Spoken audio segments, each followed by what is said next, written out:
Hey everybody, you listen to Show 1002, the Rubberneck of Talk Radio, and this is the Universal Truth. I'm your host, Christopher Leger, and today's truth or rant or vignette I want to talk about, bear with me for a second. This is kind of a little bit personal to me, but I want to talk about dirty hands on the fruit.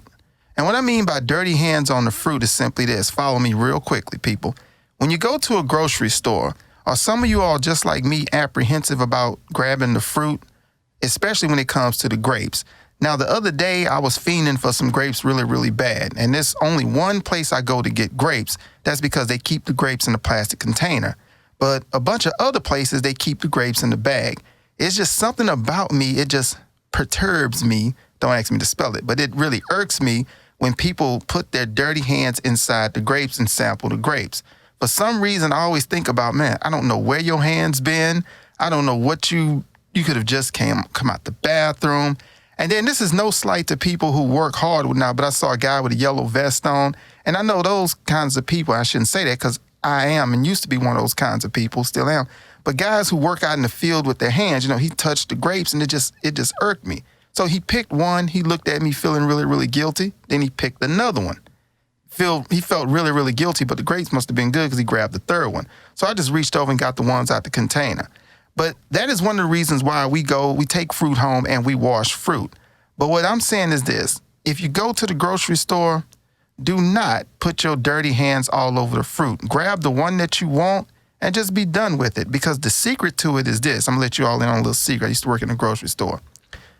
All the bad fruit is on the bottom.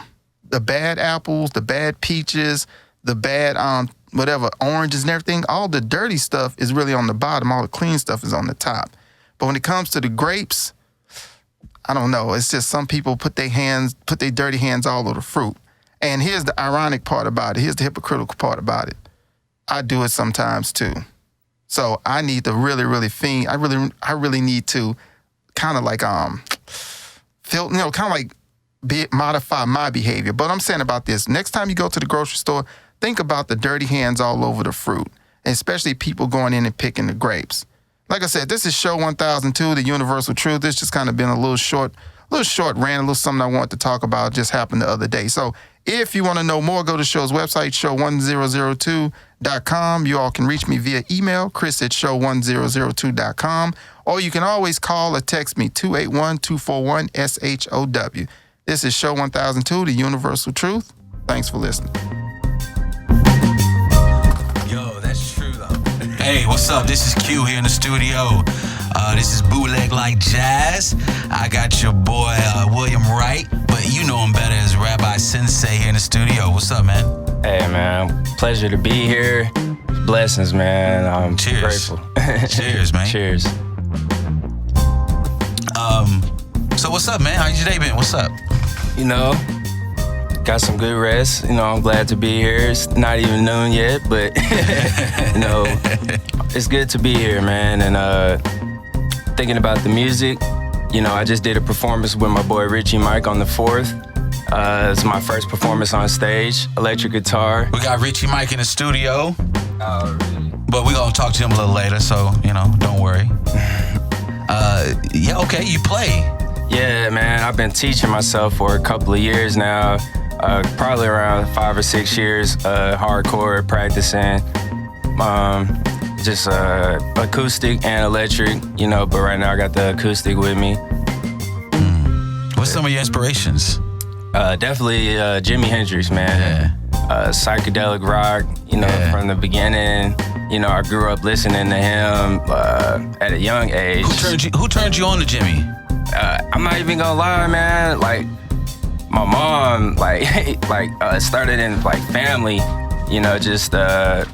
She introduced me to him, gave me some books about him at a young age, and when I went to college, I read some more about him. So yeah, man, it was pretty inspirational, to have her at a young age introduce me to him.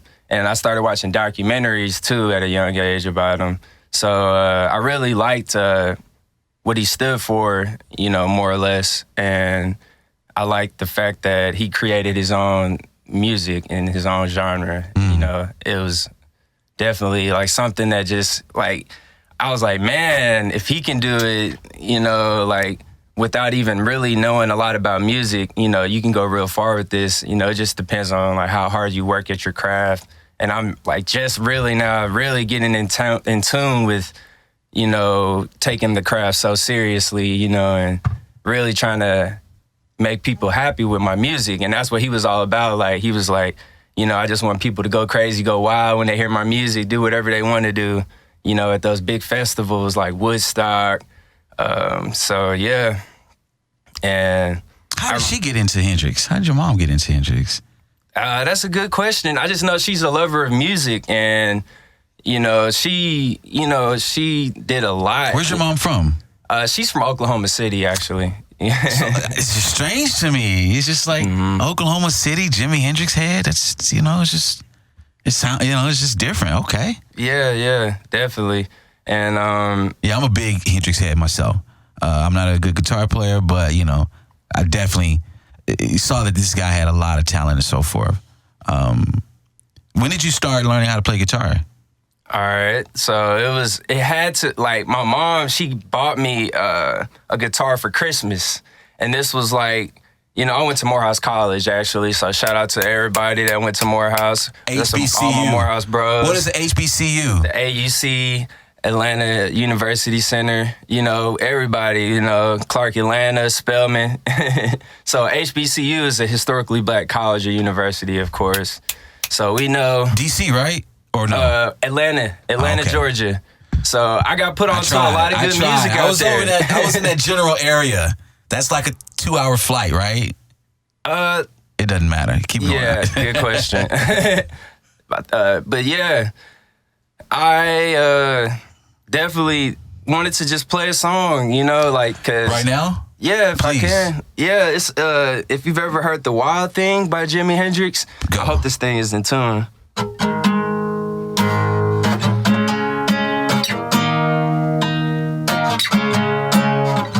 That's Richie Mike over there. Say what's up, homie.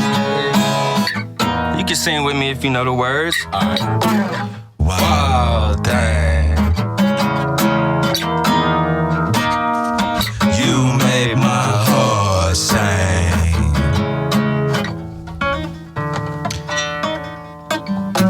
You make everything. groovy. Groovy. Yeah. Wild thing.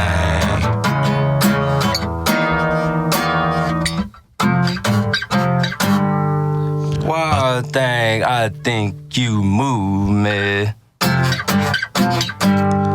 But I wanna know for sure. Ooh, now suck it to me one more time. Shit, that move ain't gonna shine. Shucks, you move me. Look out. This is Bootleg Like Jazz, baby. We got Rabbi Sensei, Wright on the guitar. One more time. Yeah. Wild thing. You made my heart sing. You make everything groovy. wild thing.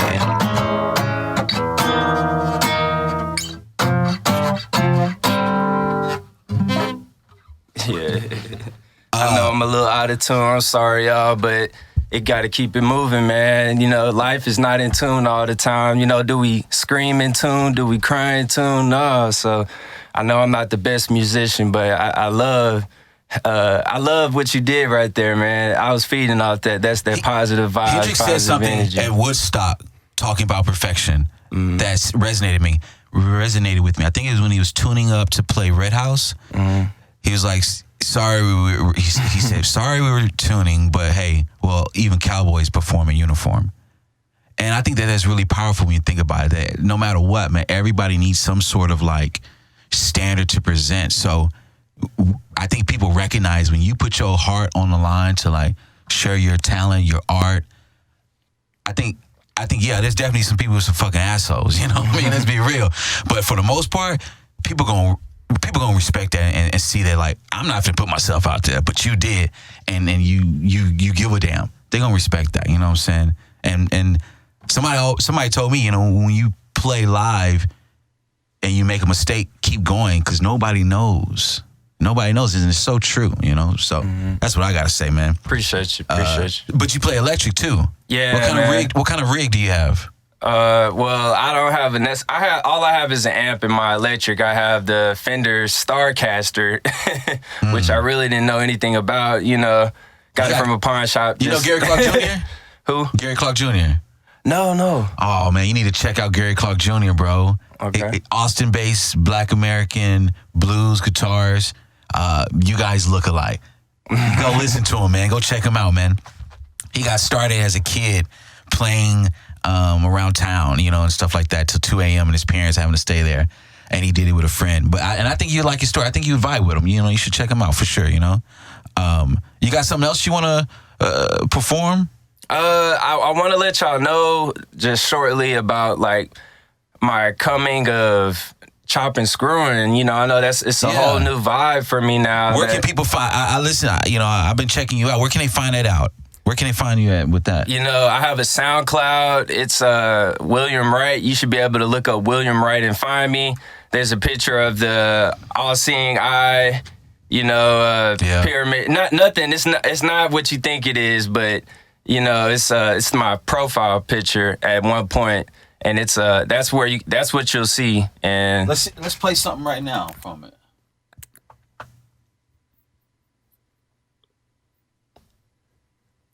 I did something for which one you want to play? You know, we could play the Whitey and Nasty, because that was a collab that I actually did with the artist that I met at Houston Underground. What's Houston Underground?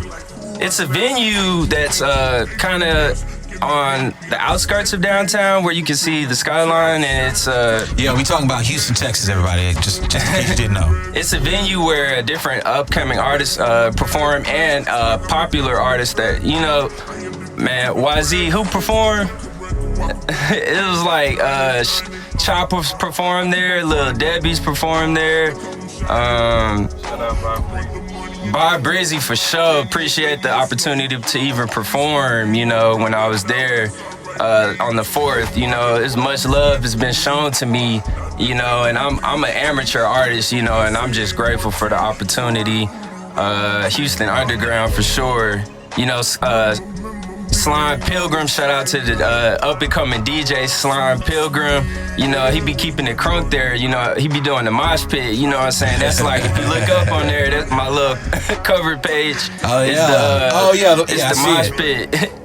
That's Playboy. No, go up. Like, up. Yeah, right there. That's like the mosh pit. Yeah. We was really in there, you know, getting it in, you know, but... that's on SoundCloud, ladies and gentlemen. Yeah, I know we're looking at y'all, but y'all like, what are we doing? Yeah, no, the camera's going. That's the green light, you know what I mean? Yeah. But we're looking at all this other good shit.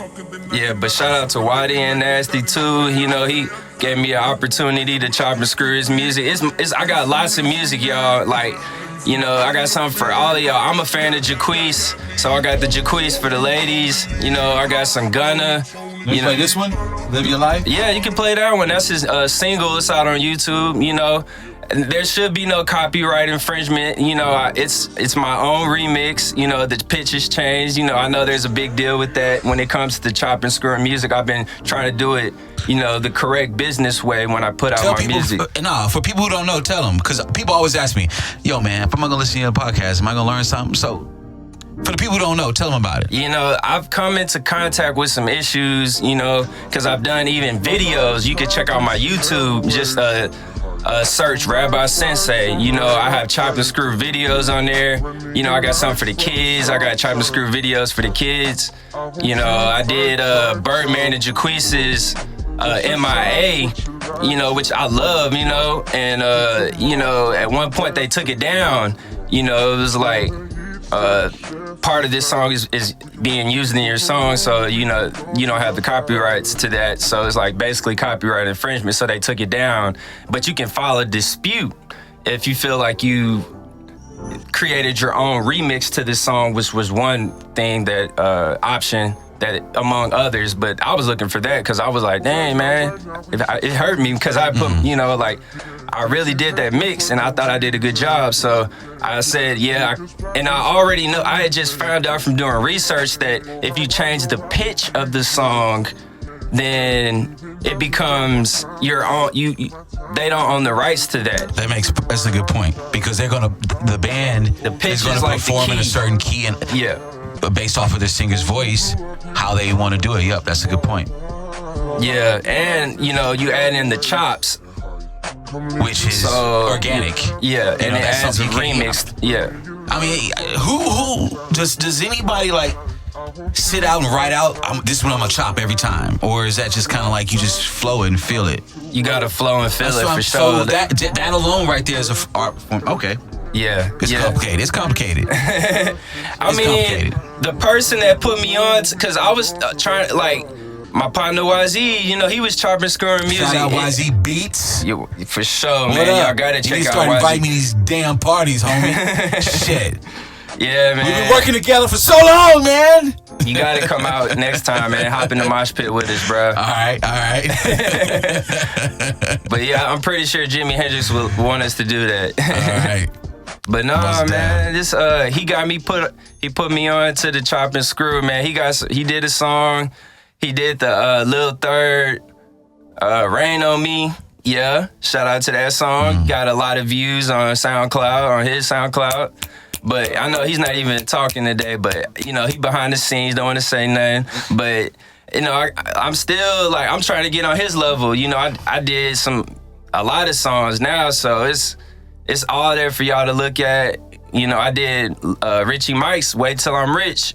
But I didn't know, like, at first that I wasn't screwing the song. The screwer, you have to change the pitch, or else it's just really slowed, you know, and the pitch stays the same. So it's a lot to it, you know, and a lot of people have been giving me feedback on my Instagram. You can follow me on Instagram at Rabbisensei.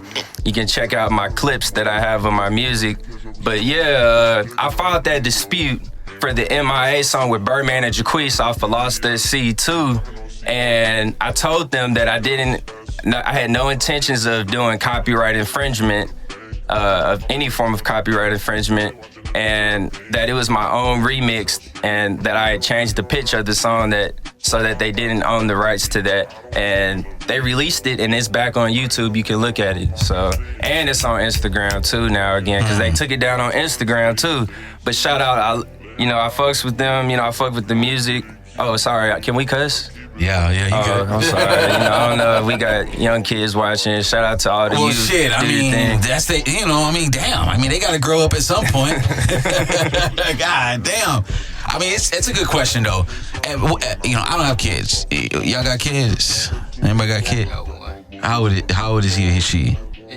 We'll talk about this later with Richie Mike. We have his time later. But, I don't have kids, but, like, at some point they gotta like get dirty. They gotta get a scar. They gotta toughen up. You know. I mean, I'm a teacher full time, so That's cool, bro. Because they gotta deal with those moments. You know, because workplace environments, bosses, all kinds of other shit in life gonna come up, man. You're gonna have some things you can't be polite and deal with. Some things you gotta get aggressive with. You know.